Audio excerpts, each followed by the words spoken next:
जोहार। जय जवान, जय आदिवासी, जय हिंद प्रदेश। यहाँ उपस्थित हमारे गणवीर और गणवीराओं को मैं बहुत बहुत जोहार करती हूँ। साथ ही यहाँ पे उपस्थित गाँव के कमेटी बस पटेल और मेट गोपाल को भी बहुत बहुत जोहार करना चाहूँगी। थोड़ा सा रास्ता का डिस्टर्ब कर रहा हूँ मैं। भाई जो खड़े हो आप इधर आ जाओ और थोड़ा आप लोग ऐसे आप लोग बैठे हो, थोड़ा आगे खिंचो। ऐसे एक स्लोगन बहुत जोर शोर से चल रहा है कि बेनेश्वर की 80% जमीन जो वो आदिवासियों के नाम पे होनी चाहिए। पर मेरा ये कहना है कि पूरे भारत भर की, ना सिर्फ बेनेश्वर की, पूरे भारत भर की 100% जमीन आदिवासियों का होना चाहिए। ये मैं नहीं कह रही हूँ, ये माननीय सुप्रीम कोर्ट का 5 जनवरी 2011 का जजमेंट कह रहा है कि आज आदिवासी ही इस भारत में मूलवासी है, एबॉरिजिन है। और ये 80% जमीन की जो बात हो रही है वो तो हम लेकर रहेंगे। कैसे लेकर रहेंगे? ये भारत का संविधान, इसके तहत हम अपनी जमीन लेकर रहेंगे। हम ये बोलते हैं कि जल जंगल जमीन हमारा है, पर कैसे? मैं आपसे पूछना चाहूंगी कि आदिवासियों का जल जंगल जमीन कैसे है? हम बोल तो देते हैं, लेकिन हमको जल जंगल जमीन पे अधिकार जमाने के लिए किस तरह से लड़ाई लड़नी है ये हमको जानना पड़ेगा। कल तक हमारे पुरखे तीर धनुष लेकर निकल जाते थे और अंग्रेजों से लड़ाई लड़कर, और जो अंग्रेजों के जनप्रतिनिधि थे, रजवाड़े थे, उनके साथ में लड़ाई लड़कर उन्होंने हमको जल जंगल जमीन दिलवाया। लेकिन आज हमको यह लड़ाई कागज और कलम से लड़नी है और अपनी जानकारी से लड़नी है। तो यह जो 80% जमीन की जो बात हो रही है, हमको कैसे लेना है? भारत के संविधान में अनुच्छेद 13(3) उसमें यह लिखा हुआ है कि आदिवासियों की रूढ़ी कथन को विधि का बल प्राप्त है। तो यहाँ पे उपस्थित हमारे मेट गोपाल जो गाँव की कमेटी है, उनकी वजह से हमको ये हमारी जमीन वापस मिल सकता है।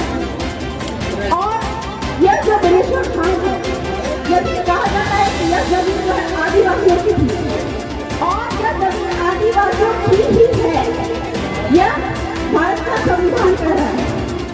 और सुप्रीम कोर्ट का जो जजमेंट है, 3 गंभीर लेडी जजमेंट, उसमें ये कहता है कि आदिवासी क्षेत्र यानी कि 5वीं अनुसूचित क्षेत्र में सारी की सारी जमीन जो है वह आदिवासियों की है, किसी की नहीं है। यहाँ तक कि सरकार जो है, केंद्र सरकार और राज्य सरकार, वह भी एक व्यक्ति है और उसकी एक की जमीन भी आदिवासी क्षेत्र में नहीं है। यह जजमेंट सुप्रीम कोर्ट का जनता जजमेंट कह रहा है। तो इस प्रकार से जब गैर आदिवासियों की या फिर सरकार की एक की जमीन भी यहाँ पे नहीं है, तो फिर ये बेनेश्वर धाम पे गैर आदिवासियों का कब्जा क्यों है? यहाँ पे आदिवासियों का कब्जा क्यों नहीं है? यहाँ तक कि यहाँ पे आदिवासियों का कब्जा होना चाहिए और यहाँ का ट्रस्टी जो है वो हमारे आदिवासियों को ही बनाया जाना चाहिए। तो इस जमीन पर हमको कब्जा कैसे जमाना है? संविधान के तहत, कानून के तहत हमको कब्जा कैसे जमाना है? सुप्रीम कोर्ट ने तो बोल दिया कि सारी की सारी जो 5वीं क्षेत्र की जो जमीन है वह आदिवासियों की है। तो हमारे जो पटेल कमेटी है, उनके द्वारा हम इस प्रकार पूरे, मैं ये जानना चाहूंगी कि ये जो जमीन है बेनेश्वर की, यहाँ पर एक जो है हमारे पुरखे होते थे जिसको कहते हैं खूट, उनके द्वारा यह पूरा का पूरा क्षेत्र बताया गया होगा। जानकारी दिया तो मालूम चला कि यहाँ पे 18 गोत्र के लोग यहाँ पे सर्वप्रथम आए थे। और ये जो गाँव है नवागांव, यह गाँव जो है 18 गोत्र के द्वारा बताया गया था। इस प्रकार से जब हमारे बाप दादा यहाँ पे आए थे, 18 गोत्र में आए थे, किस प्रकार से नदी, पहाड़, जंगल आदि का सीमाना तय करके गाँव को तय किया था। और आपको यह जमीन कहाँ पर मिलती है? यह जो जमीन हमको मिलती है वो बाप के बाप के बाप के बाप से मिलती है। आज भी वंशावली में हमारे बाप के बाप के बाप का नाम लिखा हुआ होता है। जब इस जमीन पर जमीन के दस्तावेज पर हमारे बाप के बाप के बाप का नाम बसा हुआ है, लिखा हुआ है, तो यहाँ की खाली पड़ी जमीन जो है वो किसी और की कैसे हो सकती है, सरकार की कैसे हो सकती है? जब पूरा का पूरा गांव हमारे बाप दादा ने बसाया है तो इस जमीन पे भी आदिवासियों का ही कब्जा होना चाहिए।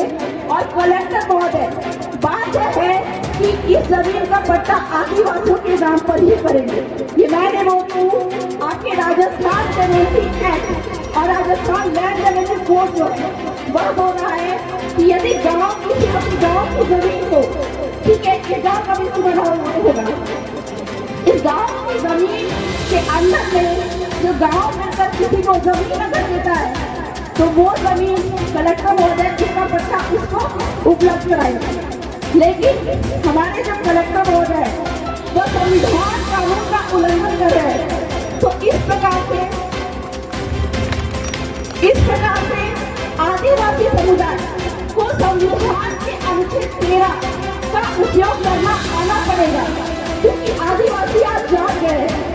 और इस प्रकार से संविधान का उपयोग करके हमको ना सिर्फ 80% बल्कि 100% जमीन यहाँ पे हमको चाहिए। साथ ही साथ जो सुप्रीम कोर्ट का सेंट्रल जजमेंट है वह क्या कहता है कि यदि सरकार की यहाँ पे जमीन लेती है तो वह उसकी ट्रस्टी रहेगी। और हमारी मांग ये है, क्योंकि पूरा का पूरा जमीन जो है संविधान कानून के तहत ये पूरा का पूरा जमीन जो है वह आदिवासियों की है। तो इस प्रकार से बेनेश्वर धाम का ट्रस्टी यहाँ के मूल मालिक को ही बनाया जाना चाहिए, ताकि जितना भी रेवेन्यू है, जितना भी यहाँ पे कमाई है वह हमारे आदिवासियों को मिलना चाहिए।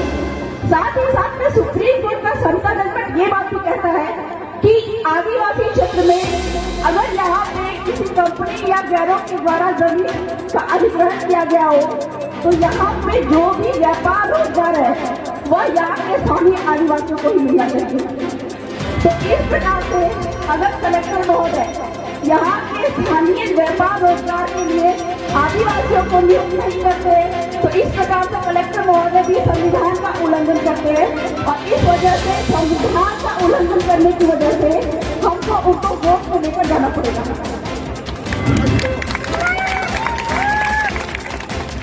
तो बहुत सारी बातें हैं, मैं बहुत ज्यादा तो नहीं बोलूँगी, बोलने के लिए तो बहुत सारी बातें हैं, संविधान की बातें हैं, कानून की बातें हैं, जिसके तहत आदिवासियों को अपने जल जंगल जमीन में कैसे अधिकार प्राप्त हो सकता है ये सब की जानकारी हो सकती है लोगों को। लेकिन चूंकि वक्ता जन बहुत है, इसीलिए मैं अंत में यही कहना चाहूंगी कि अपने अधिकारों को संविधान में लिखित जो कि हमारे बाप दादा ने हमको देकर रखा है, ठीक है, अंग्रेजों से रजवाड़ों से लड़ाई लड़कर हमको ये अधिकार दिलाया है। इस अधिकार को हर एक लोगों को जानने की आवश्यकता है, जिससे कि ना सिर्फ 80% बेनेश्वर की जमीन बल्कि पूरे का पूरा उत्तर प्रदेश की 100% जमीन भी आदिवासियों के नाम पे हो जाए। जय जवान, जय आदिवासी, जय भीम प्रदेश।